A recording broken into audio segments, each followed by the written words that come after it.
Bonjour à tous, mes invités aujourd'hui sont Monsieur Archambault et Madame Fovoto. Bonjour. Bonjour. Merci de nous avoir rejoints. Vous êtes ici pour nous parler donc de Saturday Night Fever, votre comédie musicale consacrée aux années 70. Alors vous jouez le rôle de Tony, si je ne me trompe Mhm. pas, et le Oui. rôle de Stéphanie. Quelle est un petit peu l'intrigue de cette histoire? C'est un film, c'est ça qui a été adapté en comédie musicale. C'est ça.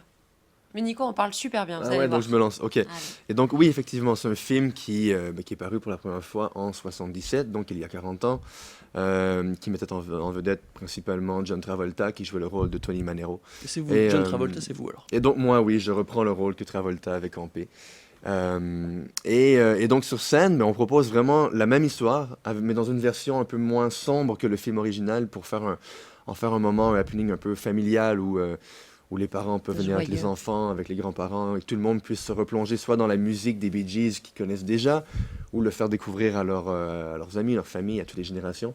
Et l'histoire, très simplement, c'est Tony Manero qui est un jeune gars de Brooklyn qui bosse dans une boutique de peinture, un tout petit boulot, mais qui se transforme en roi de la piste de danse le soir, à la fin de semaine, à la discothèque, et qui, à travers sa rencontre avec Stéphanie, justement le rôle interprété par Fauve, réalise en fait que son monde est très petit, très limité, et qu'il ne pourra pas vraiment, il n'y a pas beaucoup d'espoir de transformation à l'intérieur de cet univers.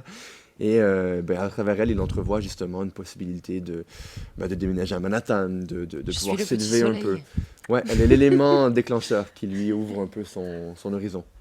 Donc ce sera le 10 juin au Zénith de Lille. Pour l'instant, c'est quelque chose que vous jouez déjà.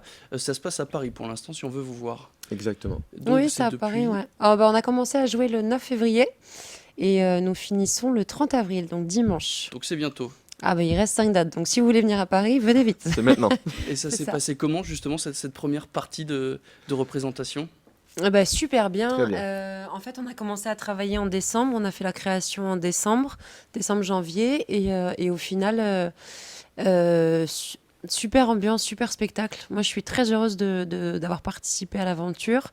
Pourquoi? Parce que c'est un spectacle énergique, joyeux, où vraiment, ouais, c'est très familial, et j'ai appris aussi d'autres choses, c'est-à-dire que j'ai appris un peu le côté comédie, etc. Et Nico aussi. Et en fait, je pense qu'on s'est tous retrouvés sur ce même spectacle, c'est-à-dire qu'on est 25 et on est vraiment dans une belle énergie de groupe. Mm. Donc c'est chouette. Parce que vous me dites que c'est donc une comédie musicale.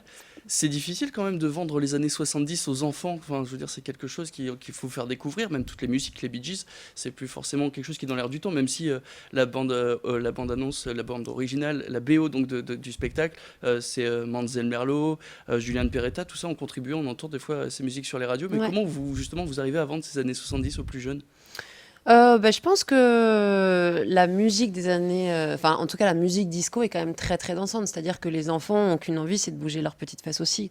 Donc, et étant donné que le spectacle est très familial, je pense que les enfants comprennent l'histoire parce qu'elle est racontée hyper simplement, mais du coup c'est très efficace.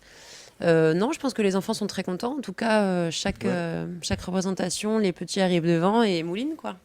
Je pense Ouais, que Paris réussit. l'histoire reste intemporelle, c'est une histoire qui pourrait avoir lieu maintenant, c'est pertinent à n'importe quelle époque.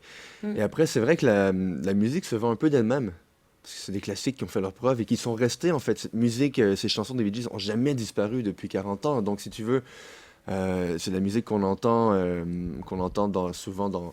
Ça joue encore à la radio, ça joue encore dans les fêtes de famille, ça joue encore dans les boutiques, c'est encore très présent. Et vous n'arrivez pas à saturation des années 70 comme ça tout le Bah temps? non, C'est quelque chose justement. que vous appréciez, vous arrivez encore à apprécier, même si à longueur de journée, on vous sort les Bee Gees. Ah, vraiment? C'est Ah, beau. moi, je pourrais la mettre au petit-déj. C'est vrai. Parce que vous, à la base, c'est ça, vous êtes danseur, hein, donc vous Ouais. avez découvert donc, ce monde du théâtre. L'adaptation, elle n'est pas trop difficile? Non, alors moi, pour le coup, l'adaptation du film, tu veux dire?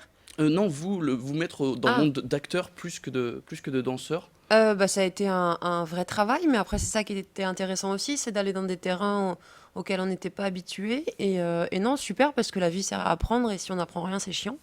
Donc, non, non, très contente. pas simple, mais chouette à essayer. Même question, Nicolas. Ben, même réponse en fait. Même que moi, je pourrais vous dire que c'est les moments de comédie qui me servent de moteur un peu à travers tout ce projet, parce que la danse, c'est ce qu'on connaît, donc c'est ce qui est confortable, et donc il y a une vraie dose d'adrénaline qui vient avec les moments de comédie, et que chaque soir, chaque représentation est une autre occasion d'apprendre, d'essayer un truc un peu nouveau, un peu différemment, pour développer ce nouveau talent de jeu, cette nouvelle capacité qu'on a appris. Du coup, ça se passe donc le 10 juin au Zénith de Lille, la comédie musicale Saturday Night Fever. Vous êtes déjà venu à Lille, vous avez déjà donné des représentations dans le Nord. Oui. Oui. Et alors, ça s'est passé comment? Les Lillois sont très chauds. C'est ce qui paraît, Ah oui. plus que d'autres. En tout cas, il y a toujours une très belle énergie dans le Zénith, enfin à Lille, pardon. J'allais dire dans les Zéniths de Lille, mais Pour voilà. l'instant, il n'y en a qu'un. Oui, c'est ça, c'est pour ça que je m'y suis reprise. On va revenir sur la BO du spectacle. On avait parlé tout à l'heure donc de Julian Peretta, de Manzel Merlo, Francesco Yates, mais aussi Kylie Minogue, Offenbach, beaucoup d'artistes actuels qui ont travaillé donc avec vous sur ce spectacle.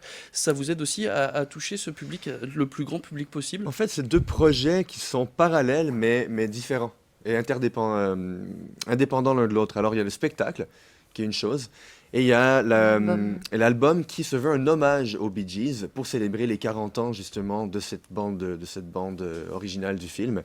Et donc, les deux projets se nourrissent mutuellement.